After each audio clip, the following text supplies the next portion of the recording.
everyone and welcome back to Googie's Kitchen, and if you are new here then hello and welcome. My name is Alexis and I post 2 videos a week on a Tuesday and a Thursday at 7 AM. So if you enjoy recipe videos like this one and you want to see more, then please don't forget to hit that subscribe button. And now I'm going to show you how to make my delicious, slightly spicy quinoa risotto with cannellini beans. As I just mentioned, today I'm going to be making my delicious, slightly spicy quinoa risotto with cannellini beans. So we're having a vegetarian / vegan dinner this evening, and during the week we like to eat vegan or vegetarian. So I'm always looking for new recipes, and this one I thought of just simply by standing at the cupboard and looking in. I was looking to see what we did and didn't have, and I thought the quinoa and the beans would go really well together as a risotto, and I had some spices as well, so I threw those in and I made us a delicious dinner. So I thought we'd have it again this evening, and while I was making it I thought I'd share the recipe with you. So here is how to make my delicious, slightly spicy quinoa risotto with cannellini beans. First thing I've done is I've put a large pan onto, I'm going to put this onto a high heat on my hob, and I'm going to add a bit of oil to the base of the pan, like so.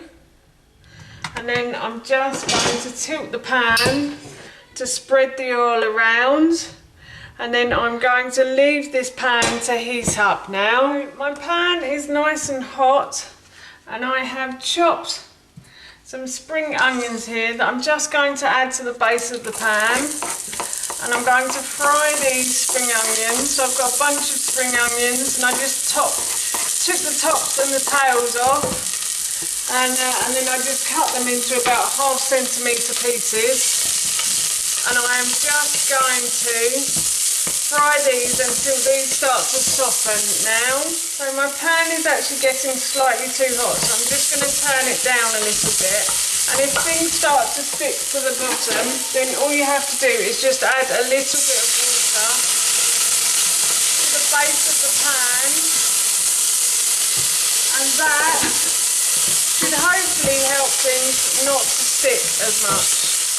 So yes, I'm just going to continue frying these now. I think these have actually started to soften. Spring onions take a little less time than an onion or a red onion, simply because they are just a softer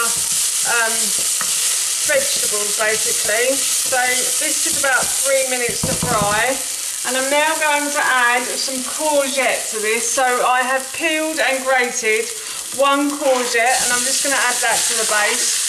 And the recipe did call, in the original recipe, it did call for a red pepper, but I think I ate the red pepper over the weekend in something else, so unfortunately there's no red pepper today. So but I would add the red pepper in at the same time as the courgettes, and it will explain that in the recipe, so I'll put in the description box below. So now I'm just going to fry these until they heat through a little bit. So my courgettes have heated through nicely now, and what I'm going to do is I'm going to add my sumac to this, and sumac is a slightly spicy spice. It's quite tomato, it's got a very tomatoey flavour to it, so it really brings out the tomato in this. When I add it, it will bring out the tomato in this. And then I've also got some ginger as well, so I've just got a teaspoon of ground ginger that I'm going to put in, and I'm also going to put in a teaspoon of ground turmeric as well, or turmeric, is it? Yeah, I always get that wrong. Oh, silly mummy.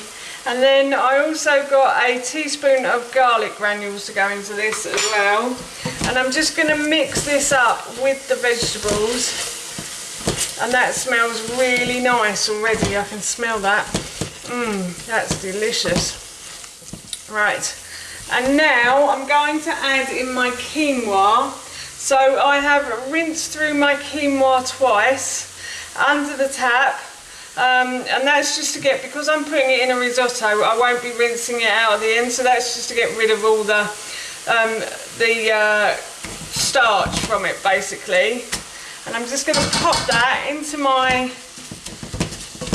saucepan like so, and I'm going to fry this now like you would with risotto rice basically. It won't go see-through, but it'll just heat it through a little bit. And then I'm going to add in my tomatoes to this as well. So I have 2 tins of tomatoes that I'm going to add in. And the second tin is here. So I'm just going to add these in. And I'm also going to add in some vegetable stock as well. So I'm just going to pour this into the bottom of the tins, and I'm going to swirl them around, and then I'm just going to pour that out like so. And I think I said in the recipe about 250 mils, but you may need a little bit more, or you might need a little bit less. So I do 200 mils to begin with. Let me just check. Yep, I think that's about 200 mils in there. I'm just going to do that. Some of the quinoa is at the top of that, but to measure, so you want to cover the quinoa in the chicken stock and the tomatoes, and then you want about 2 centimeters on top. So where it sits at the bottom, oh, it's a bit over, so actually you may need a little bit less. But what I'm going to do is I'm going to bring this to the boil now. Yeah, and then I'm going to turn it down and leave it to simmer. So basically 2 centimeters is about that much there. So what you ideally want is the liquid to hit that bar there when you put the spoon in, and it hits the top of the ingredients. Obviously with this it's a little bit different because unfortunately the quinoa does float to the top with this dish.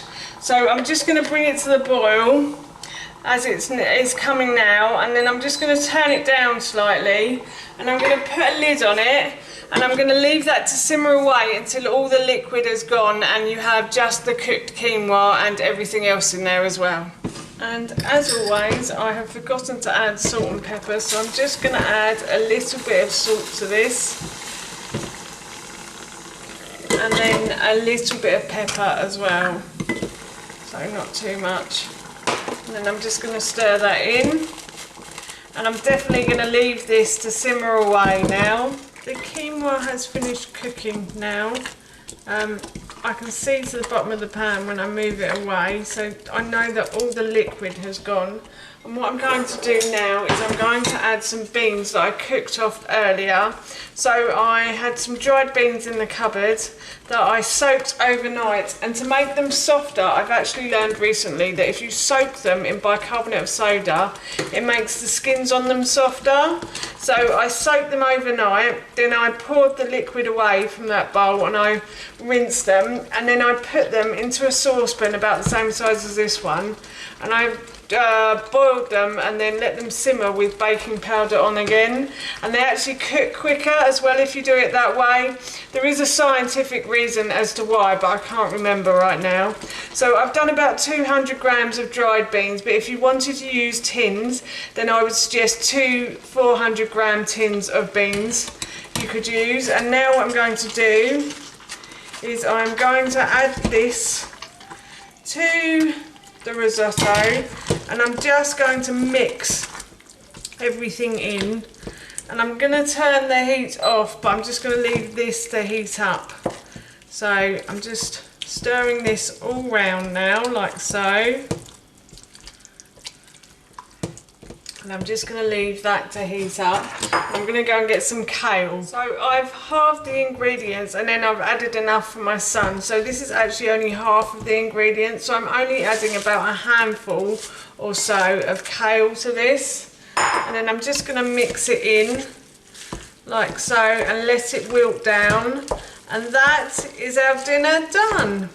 And if you wanted to make this vegetarian, this is a vegan meal at the moment, so if you wanted to make this vegetarian, you could add cheese to this if you wanted to. And cream cheese works really nicely as well. If your kids aren't so keen on spicy food, then cream cheese is a great way to cool this meal down. So that's dinner all done. That's how you make my delicious, slightly spicy quinoa risotto with cannellini beans, and that recipe I will link in the description box below for you. As I mentioned earlier, I'm off to have this for my dinner now. It smells so good, I just can't wait to eat it. So for now, that's it from me. Thank you so much for watching. Please feel free to give me a big thumbs up if you enjoyed this video, and please feel free to leave any comments below, and please don't forget to hit that subscribe button. See you all soon. Bye.